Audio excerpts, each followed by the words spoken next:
Our speaker tonight, Miss Sister Barbara Major. She is an advocate. She is the justice fighter. She speak for the silent. She will stand for the weak, and she will show up for the fight.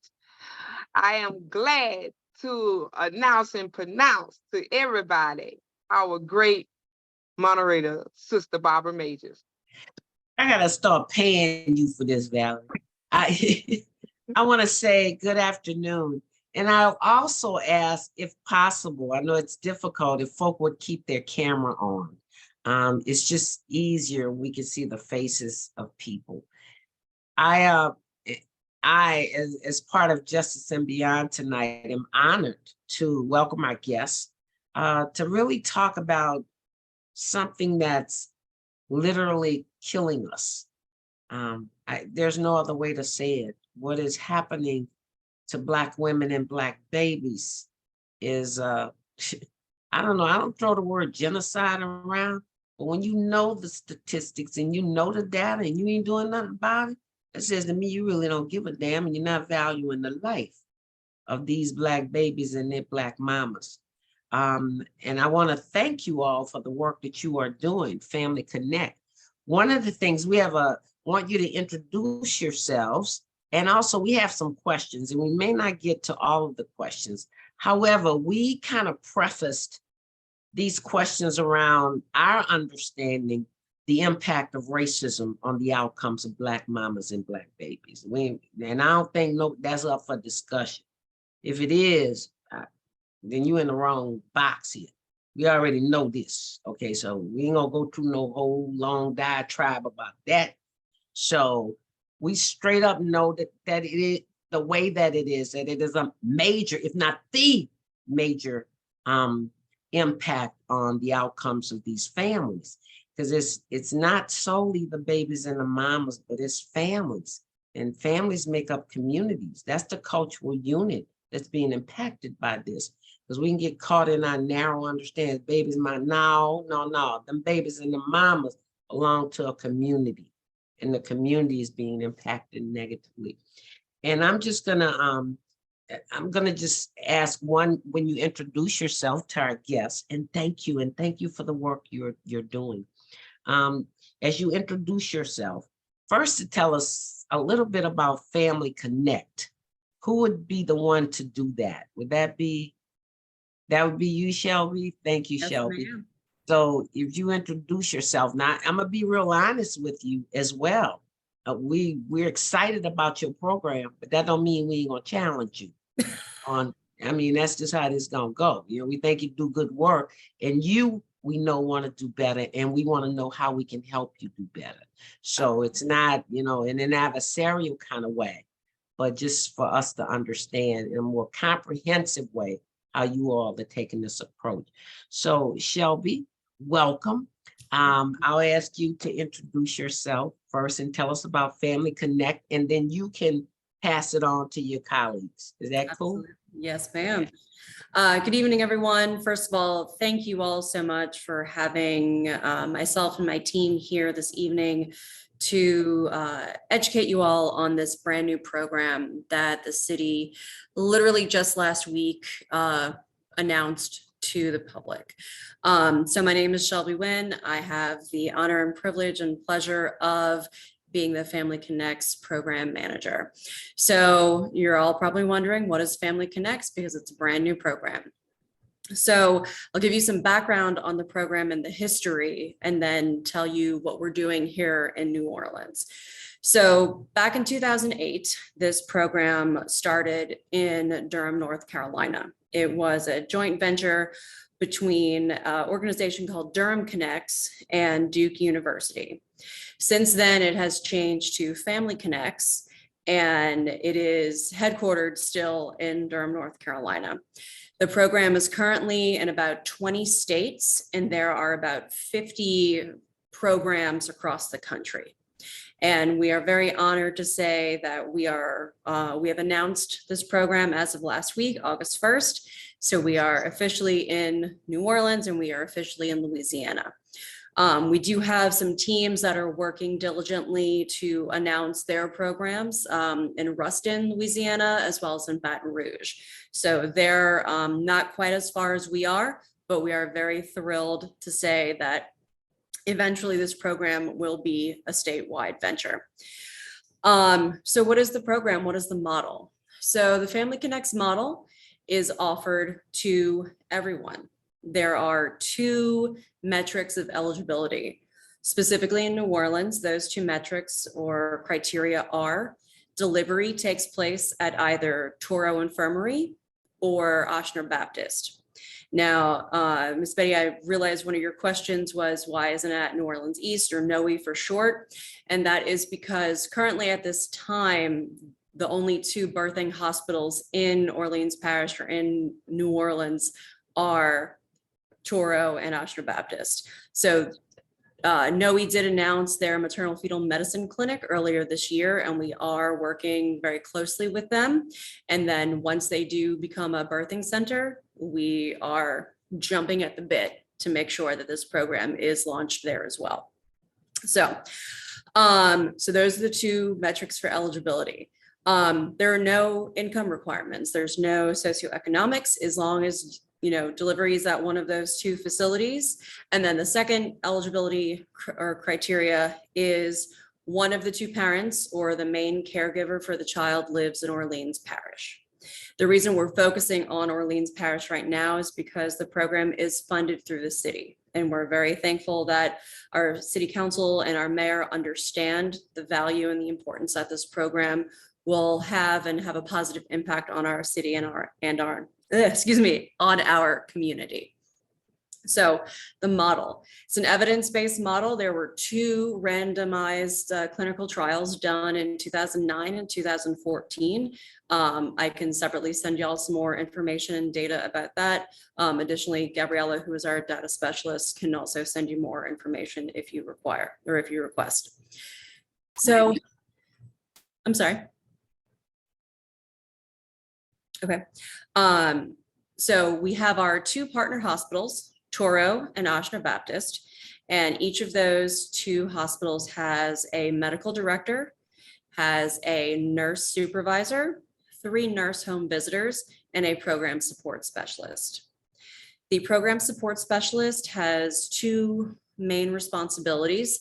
The first one is bedside recruitment. While we have worked with many providers and many organizations throughout the community and the city, we do realize that unfortunately not all of our expectant moms or expectant people receive prenatal care.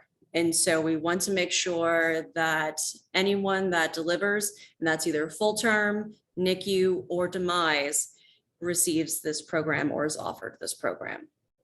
And so one of those main responsibilities, that program support specialist will go to the bedside and offer this program and educate the families about this program. And should they accept the program, they will then schedule that visit. The visit usually takes place roughly 3 weeks postpartum. If the baby or if the infant is in NICU, we can make separate arrangements for that. So we completely understand, and our team and our headquarters, FCI, they understand that certain things happen and we can't always make that first 3-week mark. The reason why that 3-week mark was selected is because usually our moms have that 6-week postpartum visit. And so we thought, or FCI thought, that 3-week mark, we want to make sure that moms are reminded that they have access to, they have transportation, and that they make sure that they have that appointment made. If they don't, then the nurse will then kindly remind them or help them schedule that appointment. We can help arrange transportation as well. So once the appointment's made, about a week out, that nurse will, and all of our nurses are registered nurses. They have previous labor and delivery, maternal health, or women's health experience as well. So about a week prior to the actual appointment, the nurse will call mom or call the family just do a check-in, see how they're doing, make sure that the appointment is still scheduled, and just confirm. So day of, the nurse will reach out to the family and say that they're on their way to the home. One thing we do want to mention, if families aren't comfortable with having a nurse come to their home, we can do a neutral location. So we can go, we have several WIC clinics around town that also city programs, and we work very closely with the leaders of those programs, and they've offered us clinical space if the families don't feel comfortable having someone that they're not familiar with come into the home, and we completely understand and respect that. So once the nurse arrives, they will call, let the family know that they're outside, and then come into the home. The visit usually consists of 3 parts. So there is a health assessment for the infant, a health assessment, as well as an emotional assessment for mom, and then a comprehensive home assessment. Now, when we say home assessment, we want people to know, we want our families and our community to know we are not associated with DCFS. We are not associated with, CPS. The nurses, when they're going into the home, they're looking for, is there enough space for safe sleep? Any SIDS concerns? Are there any mold concerns? Because y'all know we live in New Orleans, and any hurricane, damage and everything left over. Lead concerns. Does anyone in the home smoke? Additionally, we can get a little bit more serious. Is there any intimate partner violence? Any sexual assault or sexual attacks in the home that the mom would be comfortable enough to let the nurse know, so that she would be able to connect the family or the mother with available resources. So during the visit, there is a list of questions, concerns, topics that the nurse will bring up to discuss with the mother. Other family members are welcome to attend the visit. If mom's partner or if dad is available, we welcome him. If it's a multi-generational home, we welcome other generations, because this program is for everyone. While we do focus on the infant and we focus on the mom, we do want to connect the entire family with the available resources that are in the community. So if dad is looking to change jobs, or if there's any concern about, food deserts, are there transportation issues, whatever the potential concern is of the family, we want to know so that we can connect that family with available resources in the community. One of the questions was asked was, how do you determine how many visits a family can get? So every family is definitely, is offered that one, of course, and then each family can receive up to 3. Family Connects International has what is called a family support matrix.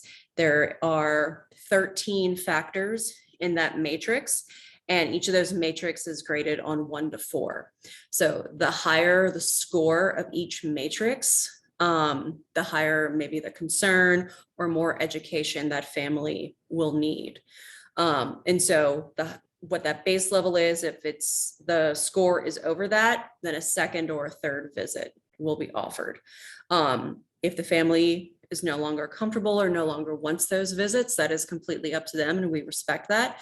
However, up to 3 visits can be offered. After that third visit, during the visit as well, so after we have the infant assessment, the mother's assessment, and the home assessment, based on conversation and concern that all family members mention, the nurse will then utilize what we're calling an agency finder to connect those family members with available resources and organizations in the community. So Monique, who's on our call, she is our community alignment specialist, and she has been working diligently to compile our agency finder. And we have over 400 resources purely in Orleans Parish that nurses can offer or connect our families with. So during the visit, And just to let y'all know, this visit, it's comprehensive. So we're talking at least 2 to 3 hours for a visit. So not just your run-of-the-mill 15-minute visit that you may have with a provider that you see. This is a very comprehensive visit. With that, based on the conversation or questions that are asked during the visit, the nurse will then access that agency finder and go topic by topic. So is transportation a concern? We'll go into the agency finder and connect the family with, transportation. Is our food deserts, or does the family live in an area that is considered a food desert? We will connect them with resources. Jobs, as we mentioned, we can connect them. Mental health and emotional health is a huge concern and has been for a number of years in New Orleans. And so we do have a number of providers in the city that have teamed up with us. And we will, make that referral. And we're not just saying, hey, Ms. Wynne, here's a phone number, here's a website, best of luck to you. We're actually making the appointment in front of mom, in front of the family, and making sure that the date and time, the place, that they can access it, that they feel welcome. If childcare, if they have older children, are the children welcome? So if not, what do we need to do to make sure that the children are taken care of, and address those questions as well. So a month after the last visit, the program support specialist, their second main responsibility is to do what we call a PVC, or a post-visit connection. And it is a phone call where they call the family and basically do a short satisfaction survey, but also really find out those referrals that were made. Was the family able to complete those referred to appointments or those referred to visits? And how did those visits go? Would they recommend this organization or this resource to other families or other friends? Why or why not? If there was something that happened during the course of that visit, we want to know, because we want to make sure that this agency finder that we're using to connect these families is as up to date as possible. And if they had a negative experience, we want to know so that we can, if we need to reach out to them to figure out what happened and prevent something from happening in the future, we would be happy to do that. So we also look at Family Connects New Orleans as a pit stop. So we realize that 3 visits, it's a very quick amount of time and not a long time. So with that, we're the pit stop that we connect our families to other programs. So we connect to Healthy Start New Orleans, we connect to WIC, we connect to over 400 programs throughout the city. So I know that was a very short, quick view. Hopefully that answered some questions and concerns that y'all may have had. I am happy to pass along to Monique and Gabriela, my fabulous team. If there are other questions that y'all may have, we're happy to answer and address. Hopefully I was able to answer some questions that y'all may have already had. But yeah, so. Oh, you're good. Thank you. You're welcome. Thank you. And will it be Gabrielle? Because we have some questions. So if you all just give us brief kind of what you do in it, because we have some questions we'll pose, and you will know who would be the one most appropriate to respond to. Because I know everybody can't do everything. You know what I'm saying? You all have your specialty. So Gabrielle, Ella, would it be you? And if I mispronounce your name, charge it to my head and not my heart. And correct me, please.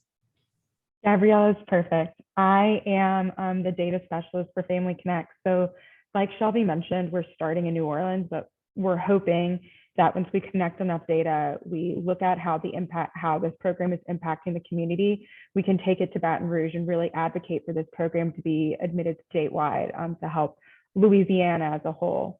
So that's where I come in. So I work with the numbers. I look at who we're reaching, what referrals are being made, what the community really needs with those referrals.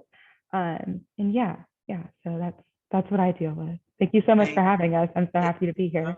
Thank y'all for the work. Where's Monique? People move around on this thing here. Monique, are you there? Where are you? She was here. Oh, there, yeah. Yeah. Into a quieter study. I'm sorry. So sorry, ladies. Oh, Sorry, no. ladies, my daughter is in speech therapy right now. But I am Monique Mitchell. I am the community alignment specialist. And my job is to create that agency finder. So I've been searching online, being connected with other MCH leaders that's given us other programs that may be interested in Family Connect. And from there, we have what we call an agency finder survey. We send that out to agencies so they can answer questions for us so we can make sure that we have the correct information. Gotcha. Thank you, Monique. The great Dr. Williams. Where you at? There you are. Right here. Hello. I'm Victoria Williams. I work with Birthmark Doula Collective here in New Orleans. I'm a advocate director, outreach specialist person, and member owner of Birthmark Doula Collective. So I'm just here as a community member. Thank you. Thank you, Victoria. We had one of the questions that we have is the folk that you have engaging these moms. First of all, okay, the issue around child and maternal health and the outcomes that's happening in Louisiana, what does your organization see as the main issues for that? Why are these negative outcomes? Why do they exist the way that they do? And I mean, you might have 15. Give me your top 5.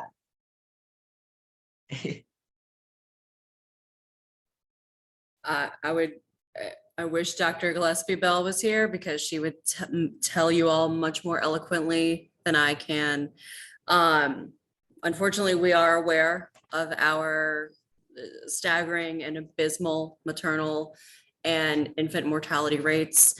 And our program is one of many programs that the city offers that we are working to try to combat this. And it does take a team effort. And so we are just one of many. As for the cause, I think many reasons, systemically, but I think it depends on if you're talking about if something is pregnancy related or pregnancy associated. So our pregnancy related, we have our preeclampsia, our physical reasons, and then our pregnancy associated. So is that the intimate partner violence? Is that things that our moms or can't control? And the thing that really gets us is that the majority of these concerns and these causes are preventable. And while we may not be able to prevent everything, we want to do everything that's in our power and in our ability to educate families and educate our community to give them the best chance and the best opportunities to live their happiest and healthiest lives. Okay. And I think it might be Monique that does this, so I don't want to duplicate questions, but how do you get the community involved? I heard you about reaching out to agencies. Is there anything else beside agencies in terms of your connecting to? So yes, when it comes down to getting the community involved, well, our first step is those agencies. We want moms to hear about us way before they give birth to their baby. And so we want to speak to those individuals that they trust, especially since it's the home visiting aspect. We want moms to know that we aren't CPS and we're coming into the home to connect them with services. From there, we've been doing a lot of outreach. We've been at back to school giveaways. We've connected with the sheriff's office and their midnight basketball program. So we've been just trying to network with the community. Anytime anyone is sending us information about gatherings, we're there. We're reaching out to organizations like you. We're coming into all of the neighborhood associations because we want those mamas to hear about us, to see our faces, and to know that we are a part of their village. Okay, So I'm asking you straight up. I don't know where y'all stand on the issue of the impact of race on these outcomes.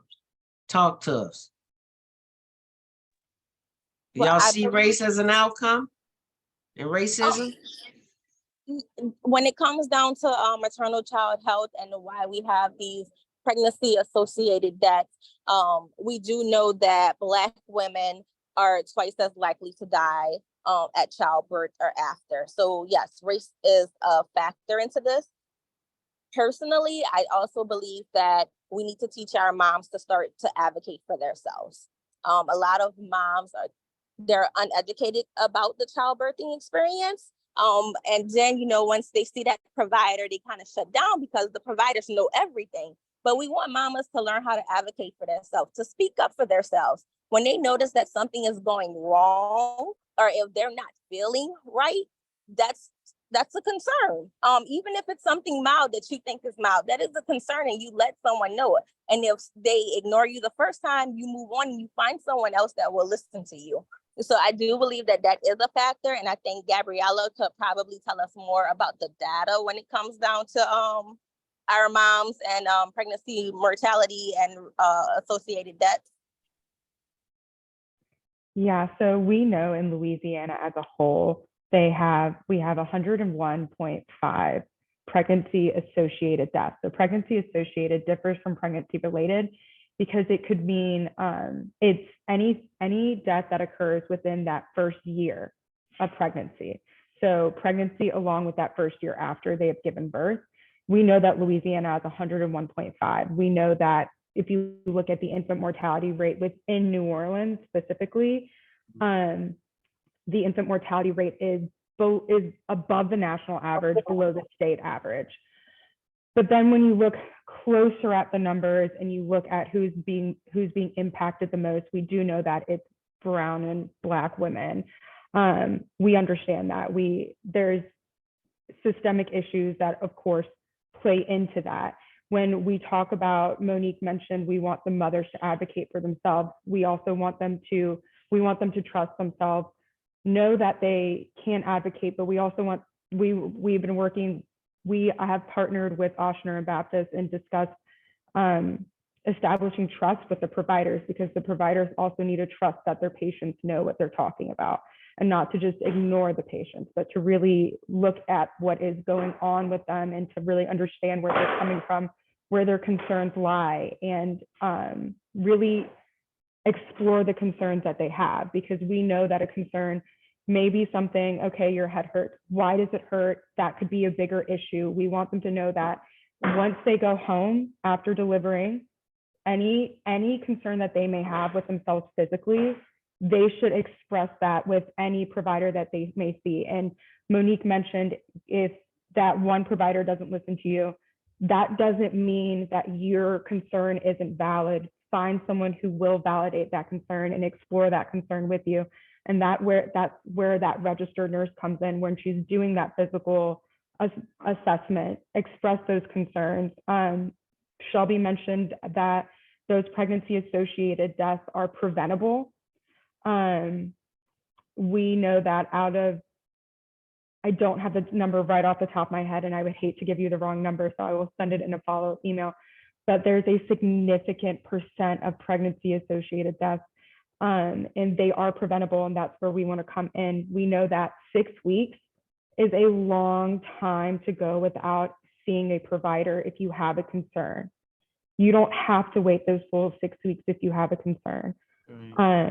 We want them to go into that 3-week point because we want to meet them where we are, whether it's in the home or in an environment where they feel comfortable, and have an access point to where they do feel comfortable expressing those concerns.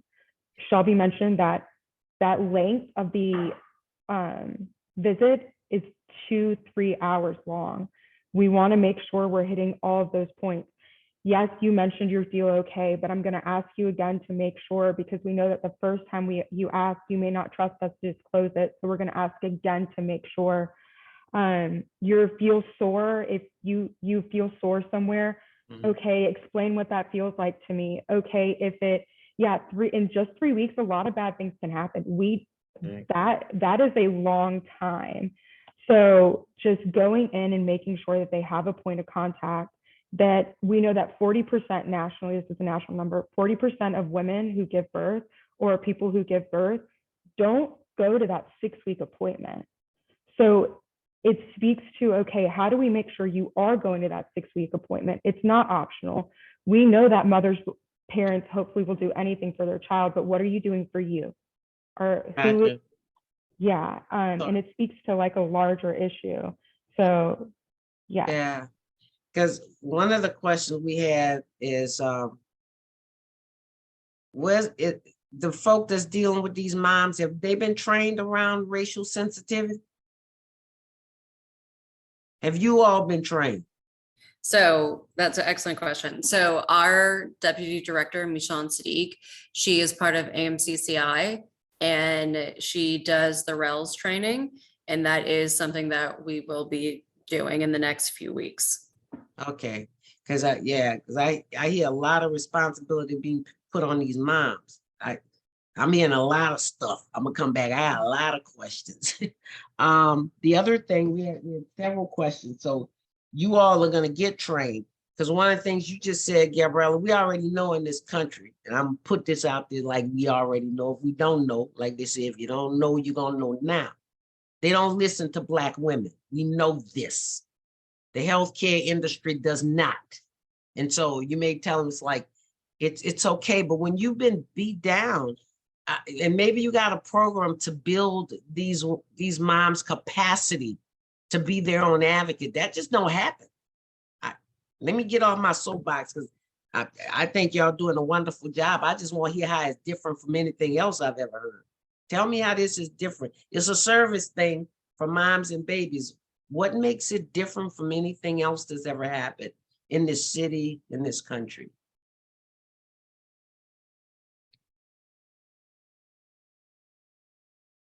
Y'all said it was what you call it? What's the language they use now? The social science, evidence-based. And I'm always questioning whose evidence they're basing it on. You know what I'm saying? I always got questions. So I don't know who y'all been talking to in the community. It sound like you, and it's not like you don't care. I hear that you care. Hear me well. I hear that you care, but I care about sick people. They don't give me the right to go in the hospital and start operating on. If you're coming in my community, I want you to know what you're doing, or know that you don't know. And so when you reach out, know who to reach out to, and make sure that you have a much more comprehensive, conversation with folks. We had another, do the doctors, we said that they really don't, the doctors and nurses and folk who are connecting, they've not gotten any training. You all will get some training, which strengthens it. But the folk that they got to deal with, they're not getting any training. And I know you can't force them to, I get that. If I may, so what we do every week is called a case conference between both of our partner hospitals. Monique is the leader of those case conferences, and we welcome organizations, we welcome resources to come and do education and training. And so once Michonne trains us, then we will be able to train the nurses that go into the family home, so on and so forth. So if you all have organizations that you are more familiar with or aware of specific trainings that you think would be helpful for them to be more culturally sensitive, we welcome that. We welcome you all to attend and participate in our case conferences as well. Something that I also failed to mention is our goal is that our program, or our goal is that this program be universal. We want the nurses that are going into the family home to look like and represent the community that they're serving. We want them to speak the languages. So if we have Spanish speaking families, we want our nurses to speak Spanish. If we have our Vietnamese speaking community, we want our nurses to speak Vietnamese. So we want them to be very relatable, and we want the families to trust and feel comfortable, with that exchange that's happening. Yeah, let me just put this out here. Just because they look like me don't mean they of me. Confusion runs rampant through everybody, every group. So looking like folk, yeah, so I'm going a little deeper. What part of the program pertains to mental and emotional health support? I think you all mentioned. Yes, ma'am. Support. So part of that, the mother's assessment, they have that, besides the physical assessment, is that emotional assessment. So asking questions, trying to get a better understanding of where's mom's head at. We want we want mom to know, because if this is her first child, or even if it's second, third, fourth, fifth, you don't know what you don't know. And so if mom isn't aware of the symptoms and signs of postpartum depression or baby blues, we want moms to have that level of trust and communication with the nurse, so that the nurse can educate her or educate the birthing parent on those signs and symptoms, so that, as Monique and Gabriela were saying, that so that the mom can, advocate for herself. We also want to educate everyone else in the home, so that multi-generational home or mom's partner, so that if mom isn't recognizing those signs, the partner, her mom, whoever else is in the home could recognize those signs to make sure that, mom is getting the services and the help that she needs. Gotcha. Yep. And additionally, in the agency finder that Monique is compiling, we have a number of physicians, we have a number of services that deal specifically with emotional and behavioral health. Additionally, if there are extra resources that you all may be familiar with, that you've worked with, and that you trust, please let us know, so that we can continue to grow the agency finder, so that we're able to help more and more people. Yeah, I don't know if I have the proper data, but one of the things I read is that the largest number of death with moms is caused by addiction, whether it's opioids or drugs. Do you all have a special piece of your programs that address the reality of moms seeking help when they're pregnant? Yes. Yeah, so I just want to reiterate that we're just one stop. So don't want to put everything on the mom, and that is not the case. But we are hoping that we can come in, and so if mom does need help with certain aspects of her life, we want to be able to connect her with those services. So if it's a case where she feels like her OB isn't listening to her, we want to find an OB that will listen to her. We want to pass her along to those other. Cool. Thank you, Monique. So when it comes down with no problem, when it comes down to opioids, we are partnering with Family Recovery Collaborative. And Family Recovery Collaborative is, if there's a mom that is struggling with substance abuse, Family Recovery Collaborative will come in and they will offer resources to that mom. They are also able to speak with any workers, whether it's DCFS that may be working with that mom. So let's say we have a mom that she's doing good, and we know that addiction is easy to fall off sometimes, and she may have a slip up and reach out to Family Recovery to get back started on track. Family Recovery is able to talk to DCFS and let her know, hey, mom did mess up, but look, she's doing this with our program. She's been to these classes for us. So, and we work with a lot of mental health counselors where we can pass that mama off to get further assistance. There are wonderful questions. We usually have less time, but I think the questions are so good. I'm reading in the chat that I just think it's really important that other folk here get to ask some questions about the program. So I'm going to ask, I'm not going to read the questions, but I will ask those that have questions in the chat to please raise the questions. There were several. Brooke, I know you, I'm coming to you first because you had a question in the chat. Just to, so they, I want to open it up to the group because I got a gazillion. So I'm going to stop me right now. I have no control. You're on mute.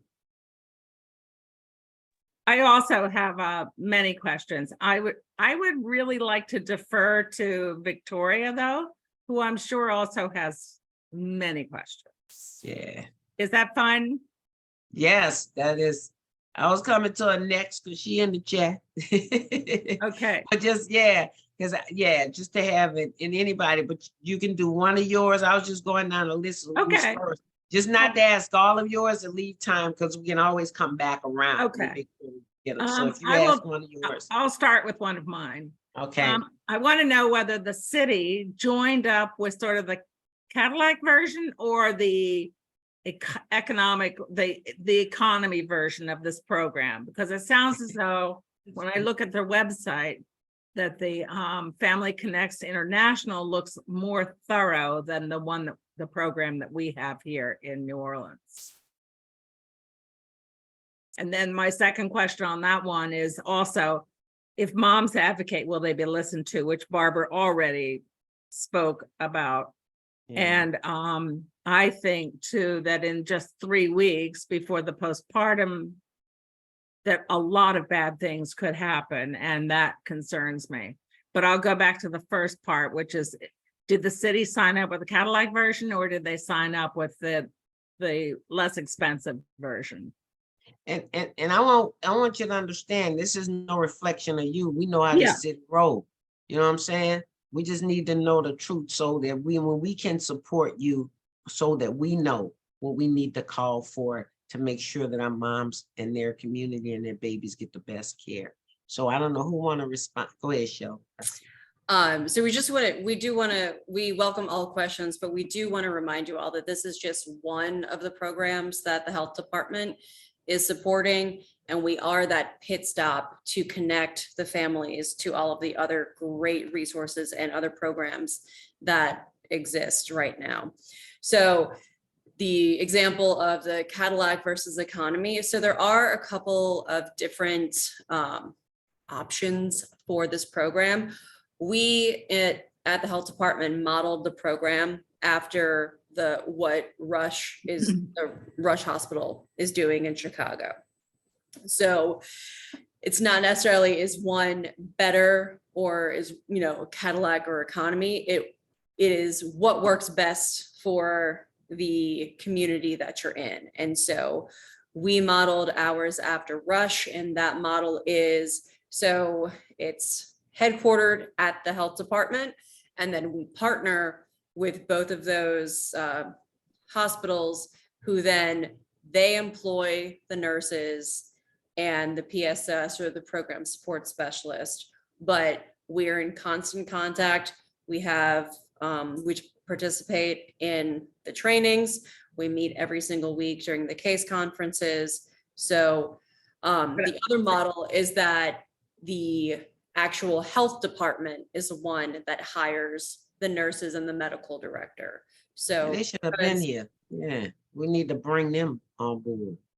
So I'm curious, because obviously Chicago is not the worst case scenario. Louisiana is a lot worse off than Illinois as far as the death rate.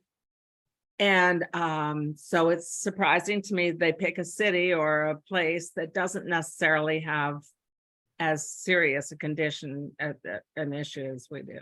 And that wasn't y'all, that was not y'all's choosing. It was the health department. No, right. Yeah, but no, I speak about the you is the big you, and it's not you personally. I know that you are simply players in this, but I'm worried that I don't want this question answered now, but it should be made a decision was best for the community. I don't remember them ever asking, the health department asking the community what's best for the community. But I ain't gonna say that's neither here nor there, because it's here for me right now. That you're gonna bring so the health department gotta respond. Y'all ain't gotta respond. Dr. Williams. Yeah, I have just one, which I've never really gotten clarity on, why the use of nurses instead. It seems as I guess I assume that there will be some form of like checking blood pressures and making sure that there's a continuation of care after those 3 weeks, because things happen, right? And we know that preeclampsia and cardiac issues and things are one of the main causes of pregnancy associated pregnancy related deaths after that 42-day mark.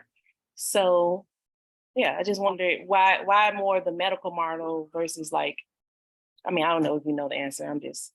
Sure. So that is how Family Connects International set up the program. So they selected to use the registered nurses to go into the home. Yeah, it just, I don't know, some of the work, I'm also a social worker. And so some of the work just sounds like something I would do in discharge planning from, you know, from my patients, like, oh, finding transportation, right? There's no way, which is why I got out of the medical model, because there's no way for me to know if those services really worked out for my clients. But I think that, I don't know, I was just curious to why the medical model.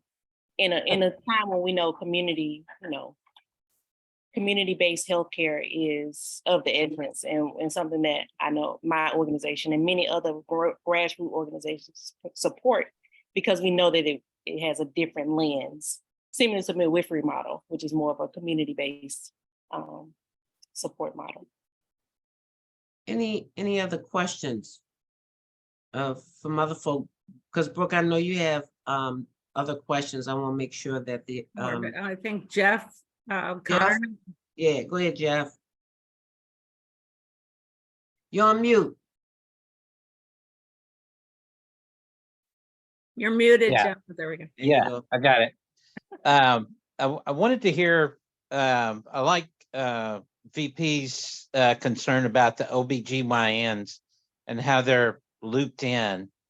And my question is a bit related, is what do you believe are the barriers and issues that young mothers and young pregnant are running into that are problems? Where do you see the problems, and is there any effort at, and what is the effort at overcoming the barriers and problems? I think you've answered some of that already a little bit in terms of, you know, you connect to agencies, but how about those agencies and where do you see the most problems happen? So excellent question.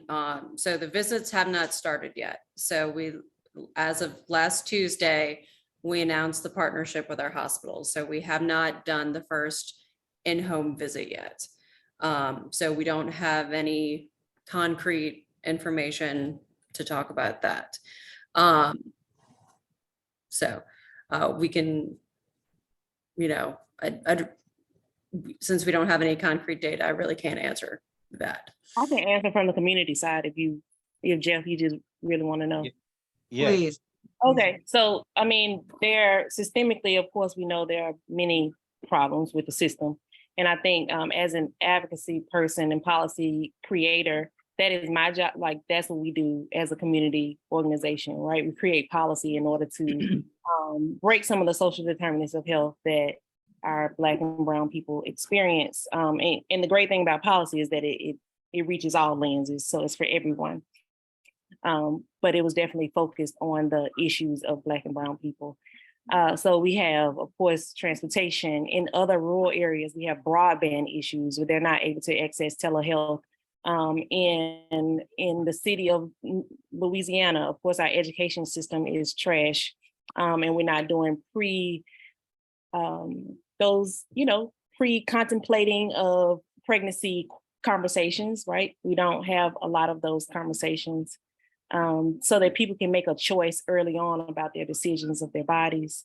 And I think that's where the start of advocacy needs to come in, right? We teach people early about your bodies, how to, you know, we're not talking about your vagina as a pocketbook, like we're using the appropriate names of your body parts so that we take ownership and we just able to advocate. We're not allowing our physicians to tell us that this is the name of our part. was that this is wrong with us. So we start early with that education. That I feel like that's where the advocacy lens can shift. And then we don't have to wait so late for a doula or some supportive person to help our clients learn how to advocate for themselves. Yeah, because it's so that dichotomy is just so mind-blowing to me, and I would get into my rabbit hole if I continue. But it's just really hard for me to hear, somebody say that we have to teach them how to advocate, because literally, historically, we've been oppressed. There's really no way to teach me how to advocate unless you're gonna like literally write me a script and I gotta read it, because I'm already, predisposed to anxiety. My cortisol is high. I'm stressed out. And now I have to come into a system that has already told me that I'm not anything, that I'm trash, right? You told me that, anyway. So it's just really hard for me to get that. But as a doula, it is my job to advocate for those who do not have a voice. So that's why the community-based model is just so important to me as a practitioner and as an individual. But right. And hey, Sylvia, I see Sylvia's hand. Hello, everyone. I'm glad to be with y'all today.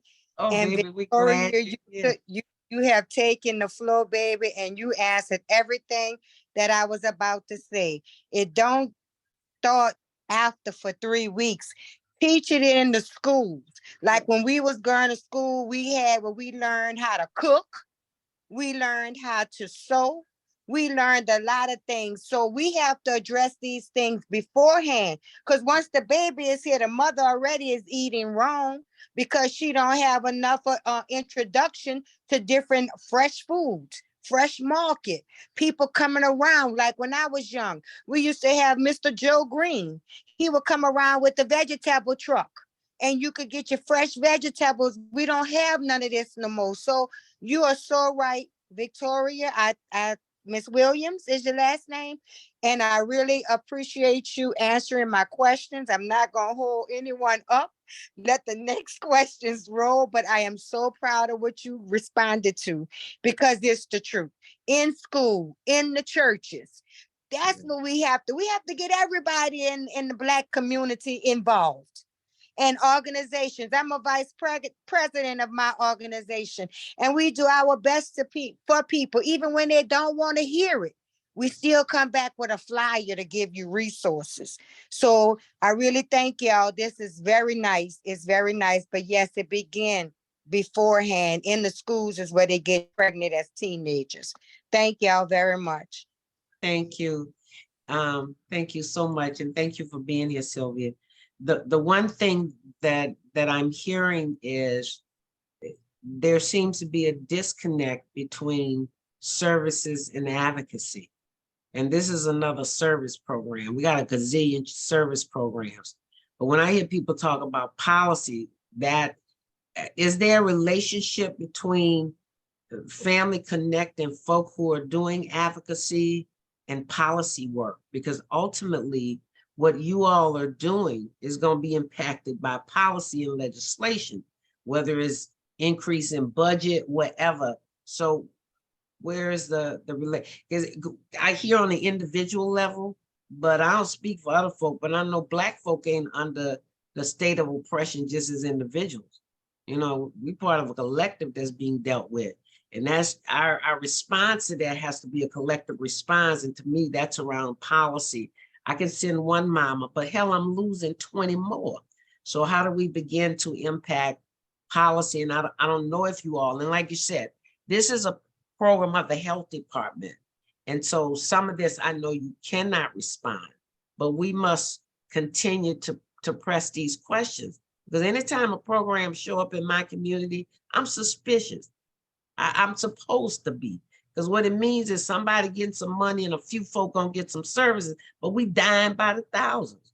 And I tell folks, I used to say, don't take it personally. The hell with that, take it personally.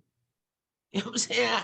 So what's your relationship? I don't hear, and maybe you can't, because that may be the city's responsibility too. The connection between, and I'm talking about community, not just agency, because agencies speaking for themselves. I'm talking about the raw community. and the advocacy component of this work? Absolutely. So advocacy is a future state for us. So we need to be able to collect the data over the next about 2 years to prove that this program is working, Yes. prove that these referrals are valuable, that these organizations are doing what they're claiming that they're doing. Gabriela can probably talk a little bit more about the data, but each month we will be producing internally KPIs that we're sending to Dr. Vegno, to our deputy directors. And so once we have that about 2 years worth of data, we will be able to advocate, go up to Baton Rouge and go present to our legislators and tell them that we would like this program to be statewide. We'll join with our partners in Baton Rouge, we'll join with our partners in Ruston. And that's our true goal, is that as a future state, we do want this program to be statewide. So yeah, Gabrielle, you do the data, and data, unless you're doing something different from what everybody else has been doing, the data is usually count and measure. I don't tell the whole story. So are you collecting data that is both quantitative and annotated? Where my sociologist at? Or Nancy, where you at? It's like, because I know what data has not done historically in my community. It just counts and measures, but it won't tell the whole story for even for you all to make your argument. Correct. To not only continue this program, but expand this program. So how are you, I guess, integrating data beyond the traditional way of data collection? So we are taking the each family's story, and we are collecting those stories to be able to say that they're more than just a number, and that we're able to say that this family received, but we also want to be mindful of PHI. So we don't want to actually say specific names or identifiable details. So, but it is more than just the metrics. It's the story that explains the metrics. And once we identify which of those like top 10 or top 5 referrals are being made, then we need to figure out, okay, we've identified a trend that blank is needed. Right. Who are we going to and telling? And that's what we need to figure out as a future state solution, saying, okay, we've identified that these top areas, these top 5 areas are the areas that families in our community need the most of. So what are we doing to make it available and removing those barriers? And I guess I'm gonna say the health department in this city, and I'm gonna give my phone, you can go back and tell them I said the health department is clueless about structural racism. Tell them Barbara Major said it, I'll say it on TV. They are clueless. So when it comes to interpreting the stories, I'm scared. I ain't gonna lie, I'm scared, because folk who don't understand structural racism can't interpret no story from my community. And that ain't you. Tell what I named the woman over, and I like her, Dr. whatever her name with the health department, but she clueless as shit when it comes to structural racism. And they keep creating these programs, bringing them in my community. You make my work harder as a community organizer, not you, but the health department. That's troubling, to say the least, to me. It's troubling. And that's just, I'm off. I don't care about, I love you, Dr. Williams, but I'm going down that rabbit hole. But I don't want y'all to say it's you, Gabriela, you, Shelby. It's not you. It is that you are part of a structure that itself is inherently racist, creating programs for Black folk. That's problematic for me. Now, I'm just going to ask Justice and Beyond, y'all sign up on my letter. We got to say, hold up. And not that we don't want them to do the program, hear me well, because what you're offering, I think, is absolute help for these moms, but it can become worse in terms of when I look at the collective impact programmatically. So, and I'm not saying in either or, get rid of it. It's not about that. How do we do it differently? How do we learn? And Brooke, you telling me they brought something down from Chicago and implemented it here? They imposing some Chicago model. I like Chicago, but the hell with that. I'm glad the Reverend ain't here. I can cuss a little bit. I can cuss a little bit, and I'm cleaning it up. But Chicago doesn't have the same problems we have. And they Hell don't. no. Right. I mean, I'm sure they have plenty. They got problems now. Yeah. But that's, yeah, and that's not y'all. That's not we y'all. are so further along that compendium, and so Yeah. is Mississippi. I mean, they're the We the worst. two bottoms, right? Yeah. Us in Mississippi. Yes. Are we the two bottoms when it comes to challenge? Yeah. They're gonna go to Chicago. Lord have mercy. It's just the model. The So model. look, we say thank God for Mississippi because they do have, but they're doing better on some things than we are. Yeah, we used to be able to say that. We can't say that no more. Mississippi doing better than us. But it is a model, but it is a model that's being implemented. But Shelby, one of the things I hear is not, it's also almost like this is a pilot or research piece more. Even though you're providing services, you're gleaning from it. Well, that will become, I guess, part of the evaluation. So who gets to evaluate it, whether it worked or not? We're partnering with Tulane University. Damn. Okay, I rest my case. I'm just get the hell out. Okay, any more questions? Don't Betty stop it. Stop it, stop it, stop it. Yes, yes. This is Sylvia again. I was trying to relay my information to Victoria because she asked to connect with me. When is the time that we do that? Because it wasn't allowing me to. Oh, just take my email and just send me an email. Send me your email, baby. Thank you. All right. Any more questions? Come on, y'all. Y'all ain't leaving me out here by myself. I know some other folks see what I see, hear what I'm hearing. Well, I ain't talking about no bad folk. I'm just talking about another imposition in my community. Well, Jeff this is Betty, and I would like to, if they can address Nancy's question about what was it about the Chicago program that made them select, I mean, what data was coming out of it? What made it look like it was successful that we wanted to use that model? Ms. Betty, I can follow up via email with more information on that. And how did Tulane get involved in evaluating, and where is the place for the community to evaluate? Okay, excuse me, everybody. This is Valerie chiming in here. We have to give Miss Shelby and the team, the speakers, time enough to get their thoughts together for they can't answer these questions, please. But I want to say, Miss Shelby, did you the one that stated that about you all compare that with Chicago? Can you explain more to that question that Miss Nancy answered specifically, please? Can you repeat her question?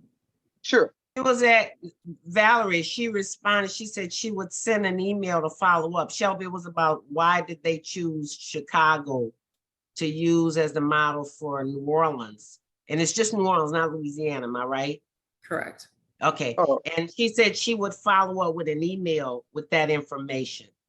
Oh, okay. I thought when Betty asked it, that Betty had wanted some information on it as well. That's why I asked that Yeah, question. Betty did ask it, and what Shelby said, she would send us that information that explains why. Am I right? Am I right? Yeah. Oh, okay. Now next we have Mr. Jeff. Then next we have Mhm. Miss Lane. Yep.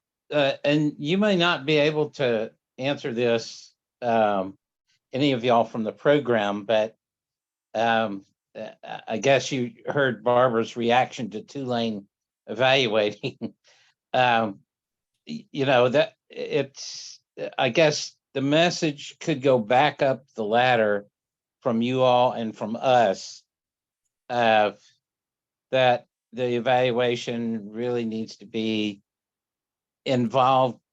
I mean, as you're communicating with the community needs to evaluate and help you all make a stronger program that really meets their needs. And if it's not built in then I mean, we're still left with the community being powerless and being done unto rather than done with and connected with. Just, I guess that's a comment rather than a question. So I Thank you. also, Go ahead. Monique, is that but you? yes, ma'am. Go ahead. I would also say that Family Connects, we have what we call a community advisory board. We've only had one meeting so far, but we've combined our advisory board with Community Action Network. Our next advisory board is looking to be in September, and I would love to send you guys the information. And that way, if any of you would like to come in and join us and give us some input on how you see us collecting data or on any other resources for these families, please do so. I will send the information to Ms. Major so you guys can have, but you are welcome to join us on our advisory board to give some more input. Because honestly, That's myself, great. Gabriela, and Shelby, we are very new to this program. I know for me, I'm very new to New Orleans, so we would like any input that you can give us. That would be great. It wouldn't come to me though, probably to either Brooke or, but we'll make sure you get who it would come to, or Betty. Lane. Yeah. Excuse me, I'm a little hoarse this afternoon. I'm just, I know there's no component in your program in Family Connects to be interacting with mothers, to be identifying and interacting with mothers before birth. Is that right? Is that right? Correct. The program Okay, right. does. So is there any, so I guess I have a two-part question, or the question really has two aspects. Are you researching when you're looking for the resource centers in New Orleans? Are you looking for those who are advocating for women, especially Black women, who are pregnant, who are, whether it's because they're in OB clinics or they're visiting an OB doctor or whatever, so that they can be in touch with an advocate then? Because there's so much education involved, as you, I think, were saying, or someone, maybe it was Monique, was saying, and someone who's trained needs to hear what kind of experiences those mothers are having. They may not even identify them as problems, as, I'm being treated like shit, excuse my language. I'm not being treated right. I'm not being treated fairly.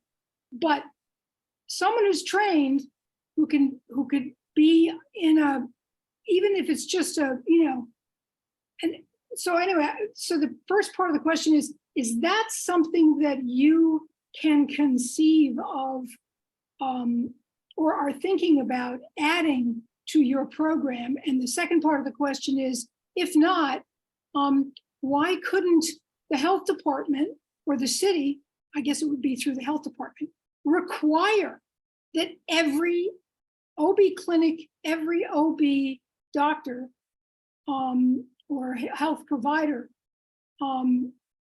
is that they have to give out that information? Have to. Matter of, regulation. Anyway, that's my question. I think in that prenatal period, that's where organizations like Birthmark Doula is going to come in.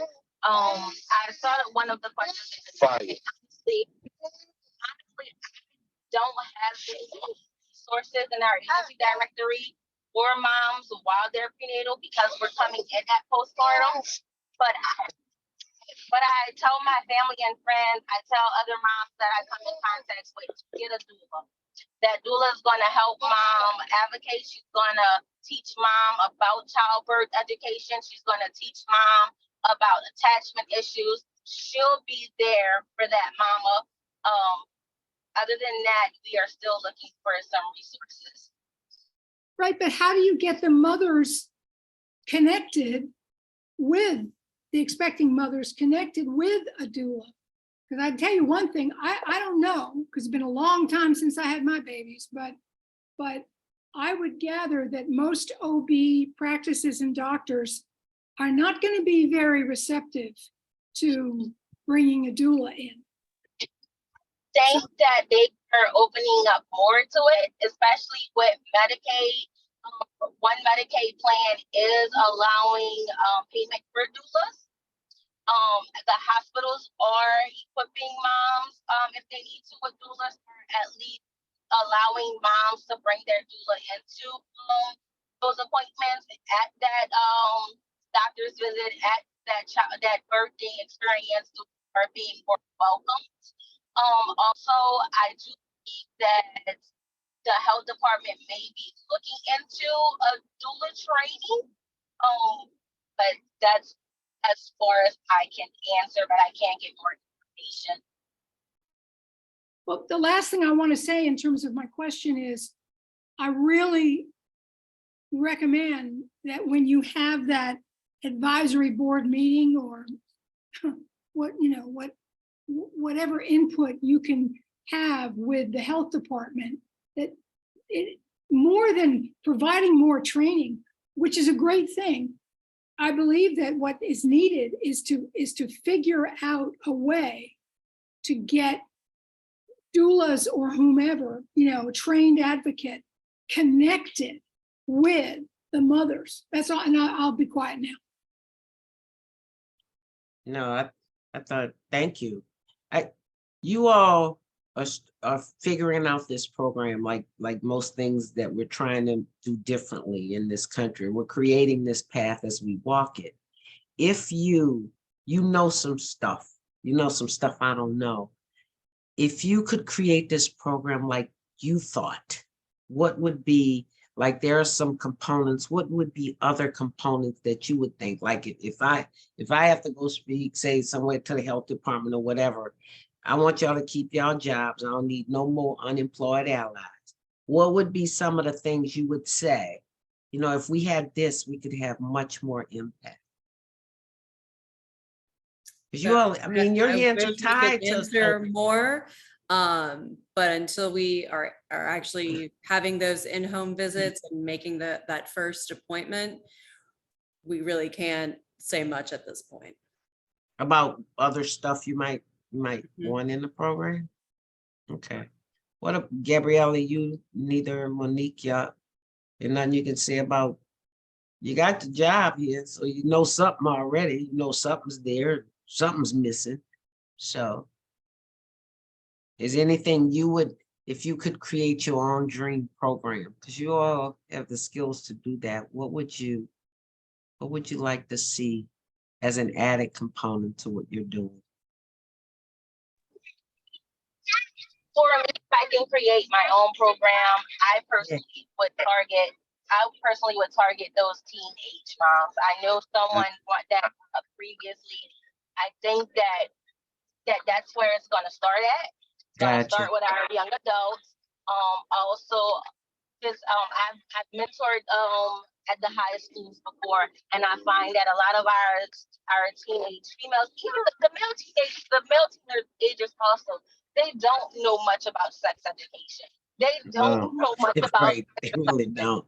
You're right. So I do believe that we need to start there. We need to teach our teenagers how to have healthy relationships.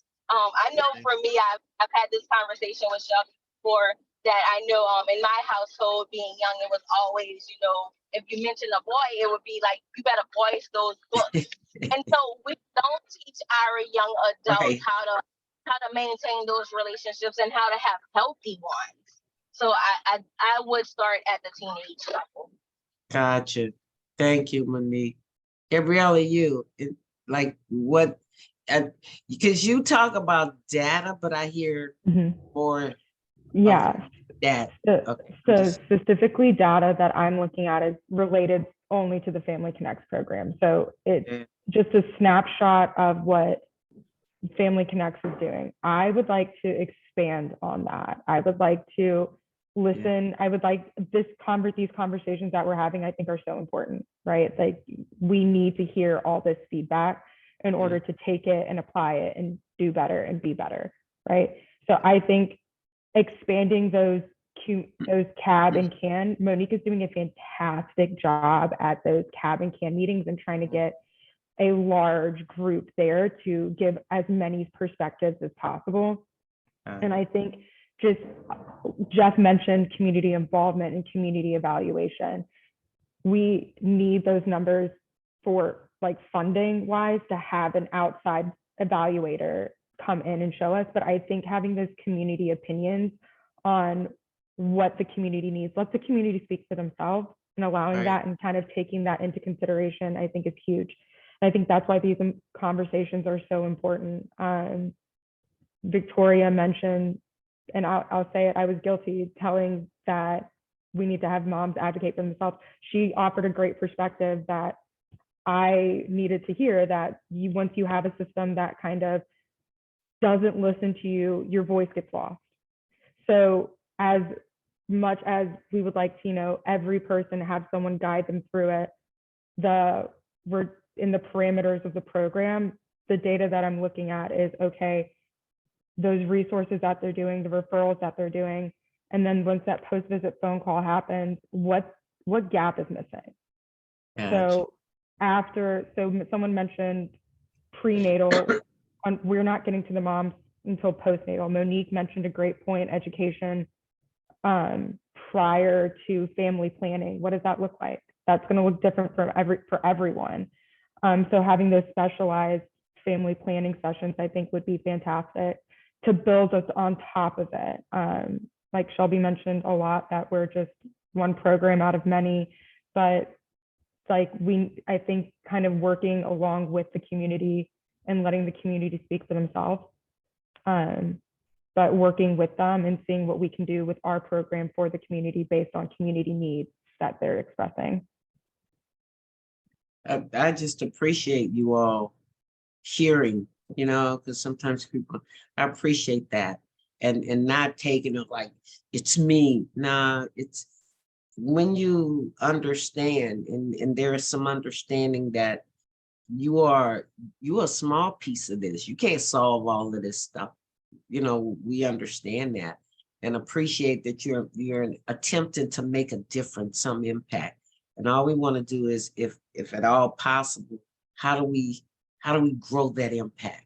Because what you all, you're saving lives, so how do you do that?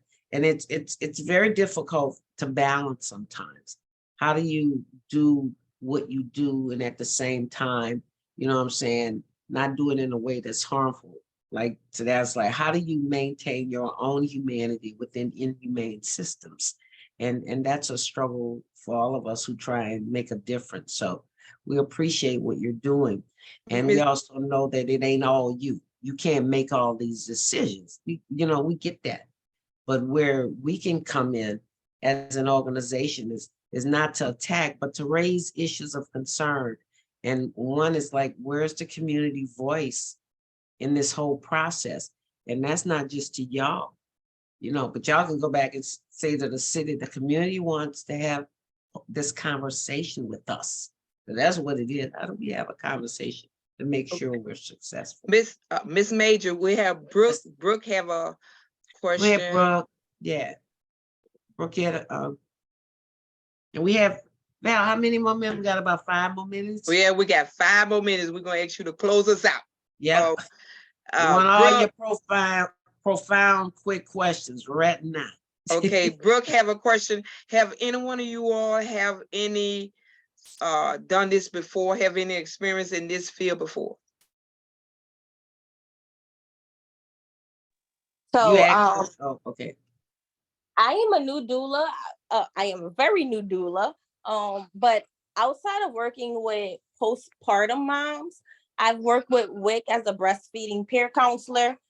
But the majority of my background is with children with disabilities. So this is something kind of fairly new. But when I work with those children with disabilities, my job was to connect them with resources. Good. Okay, A next. good question, Val. Yeah, that's Brooke. Okay, Yeah. next Shelby and Gabriela. So my healthcare experience has been majority. I've worked for both of the health systems in New Orleans. So I've worked for LCMC and for Ochsner. The majority, I've been a leader over the call center, making appointments, and then most recently, I was in urology. So maternal child healthcare is rather new to me, but I am looking forward to delving in deeply and making a positive impact. Thank you, Ms. Gabriela. Yeah, so I do have experience with being a data analyst. As far as working specifically with a health program, that is new to me as well. But as far as data, got experience on that. As far as learning how to incorporate that and telling a bigger story, I am continuing to learn. So Thank you. Okay, first I'm gonna ask, thank you, Ms. Majors, for coming in and moderating and as being yourself, authentic, powerful voice you are. We really appreciate you. Sister, you know I came to New Orleans as a baby and I looked up to you and I still look up to you. I thank you. We thank you, appreciate you for being here. So we want to ask, do any one of the speakers want to have a last remark? thank y'all. I appreciate this conversation. I just want to say that if you get into that, once your program begins and you see where you have a client who needs more than 3 visits, please consider transferring them to postpartum doula support with reputable agencies, because I think that 3 visits is great, but when it comes to actual postpartum care, it's probably, we see clients up to a year. Sometimes they forever clients. So just understanding that perspective. Victoria, we have you guys on our agency directory. I know. I'm sure. Thank you. Next, can you put your information in the chat, please? Contact information for Just Beyond and plus for our audience, because this will be spread out in our network as well as our social media. One of the things, Valerie, because Shelby's gonna send some information, would she send that to whom so that she can make sure she has their email? Okay, she can put it in the chat, but she can send it to Brooke. Okay, cool. Yeah, Brooke, to Brooke. Yeah, Brooke, make sure Shelby gets your email. Okay. I'm putting a meeting or a I don't know what you would call it. Victoria, I'm putting this in the chat. This is, and you might just want to pull it out and copy it, everybody. But it's on the National Birth Equity Coalition in partnership with Birthmark Doulas and several other local organizations will discuss the recently reported report, Pregnancy and Maternal Health in Incarcerated Women in Louisiana. An important and very sort of underrepresented group in our state. So yeah, we'll be hosting on Friday. Please come out. We'll be hosting a conversation, just kind of talking about our new, we issued a resolution, HCR 85, that addresses pregnancy incarcerated women in Louisiana during the stage of pregnancy and delivery. So just come hear more. We want to talk about it. Literally, we talk about what's beyond ACR 85. So we want to talk about our next steps. Okay. The last one, Ms. Majors, do you have any upcoming events or anything you want to promote and let us know about? Because we want to support you as well, because we know you supporting somebody. Not really, except I always like to give hope to people. So I'm working with the University of Maryland. It's got a $5 million grant, $50 million, something ridiculous, but to change how social services are delivered in Baltimore. Yes. It's amazing. It's amazing with the understanding of structural racism. And I, when Monique go, I really appreciate you, Monique, Gabrielle, and Shelby. And if I'm around, I'd love to come when you talk about your advisory board. But I tell people at my age, I don't give advice no more. I give direction. So if I show up, I don't do no input. You understand? They always want, they can throw my input out straight up. I give directions. So I'd love to come invite me, but I'm very proud that you all are struggling to make this happen. It's like, it's new. Come on, y'all. It's like, and so we're gonna make mistakes, but you gotta know you don't need to be by yourself. That when the community is there with you, we can hold you up, we can push you forward in ways that you can't by yourself. Thank you. Thank you. Thank you for that good note, Miss Major. We really appreciate your sound advice, because we know you're going to come direct, and I'm going to be open ear listening. Hey, and Val. a heart to receive. Yes, ma'am. Yes, Betty. This is Betty, and we usually ask if we have people on the call who are running for public office. Yes, ma'am. And we do have, because it's a friend of mine. Okay. Nobody said Mary Ann. Okay. Introduce yourself, please.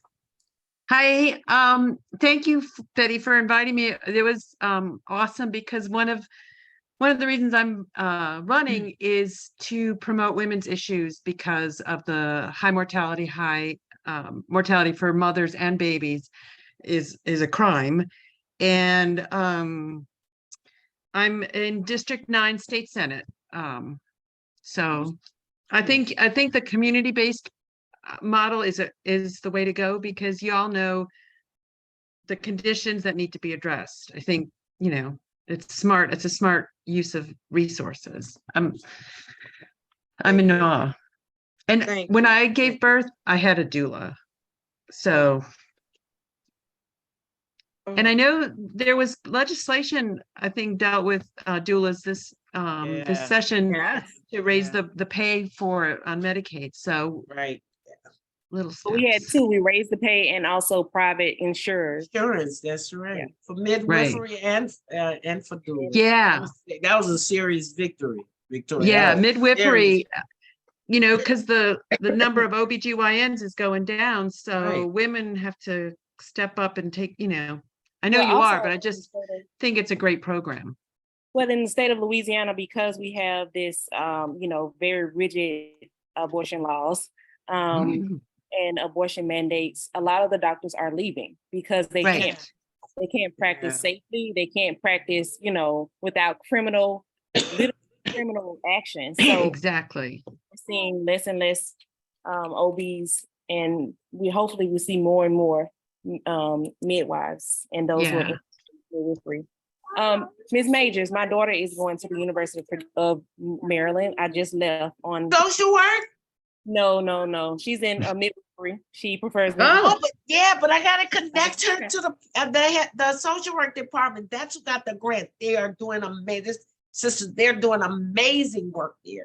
That's really great. Yeah. So I just left Maryland. I was in Baltimore, and then she'll be in Princess Anne, a little small town in Maryland. Well, tell her congratulations. Yeah. We're very proud of her and her mama. Okay, anybody else? Anybody else is running for office or running for a position or a political or in a political arena? Not if I can help it. Thank you, Betty. Thank you so much, Betty, for that. Go for it, Mary. Okay, we're going to get these Justice and Beyond women running for office. Need like a Jane's list here, right here. You know what? That's true, bro. Y'all got. We gonna look at Miss Shelby. You looking straight at. We're about to close, Miss Shelby. We're about to close. We're gonna ask Jeff to close us out, please, and everyone, please be safe, stay cool, and stay out of the heat. All right. Thank you, Miss Shelby. Right. Thank you. Let us pray. God, we thank you for this staff of Family Connects.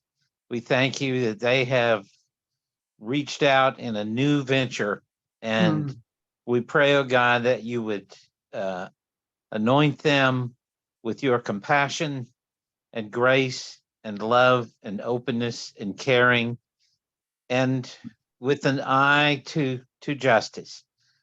We ask, oh God, that you would help us as community members and Justice and Beyond to support them in whatever way we can to make that program all that it can be.